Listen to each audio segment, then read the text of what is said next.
Olá para todos! O pão da Santa Ceia deve ser servido com pão asmo ou pão fermentado.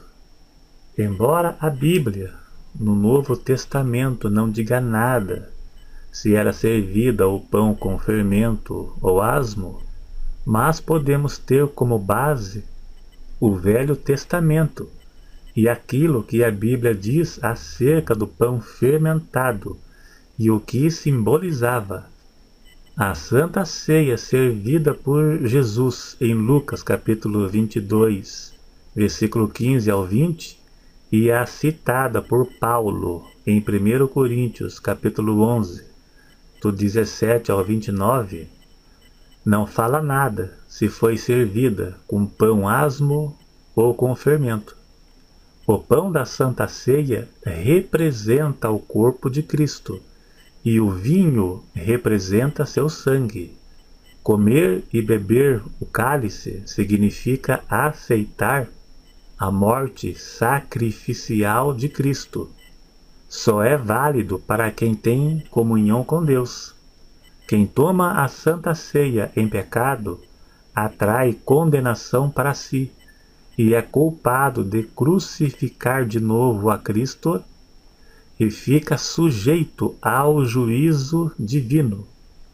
Leiam 1 Coríntios capítulo 11, versículo 27 e 28.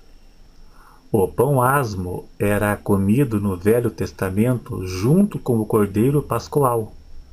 Êxodo capítulo 12, versículo 8.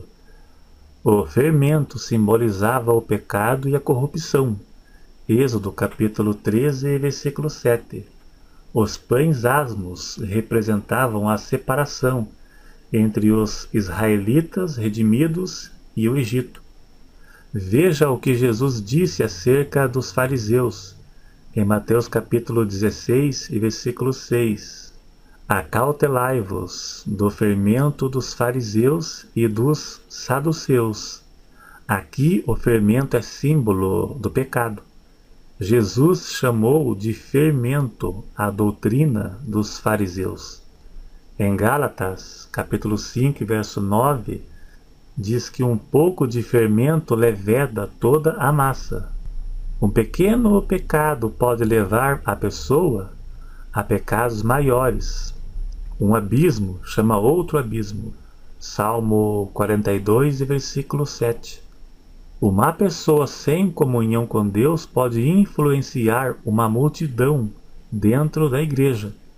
Foi a isso que Paulo se referiu em 1 Coríntios capítulo 5, do verso 1 até o 6, onde ele conta que tinha um rapaz na igreja de Corinto que estava tendo relação com a sua madrasta. No verso 5, Paulo o entregou a Satanás para a destruição da carne, para que fosse salvo o espírito no dia do Senhor.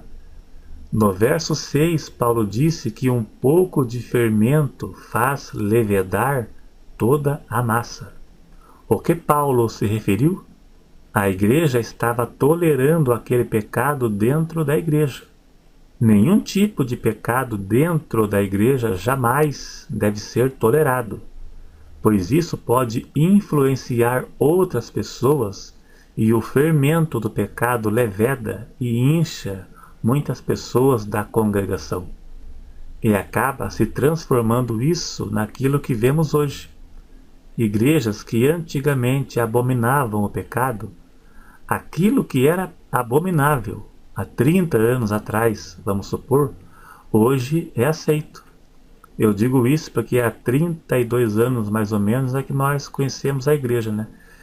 E muitas igrejas não têm mais a doutrina que tinha antigamente. Não é mais a mesma coisa. O fermento do pecado leveda e corrompe a comunhão com Deus. A igreja que não tem cuidado com o fermento do pecado dentro da igreja acaba levedando e influenciando a muitos. E é justamente o que acontece nos dias de hoje. Então o pão da Santa Ceia deve ser feito sem fermento, ou seja, o pão asmo. Então obrigado e até o próximo.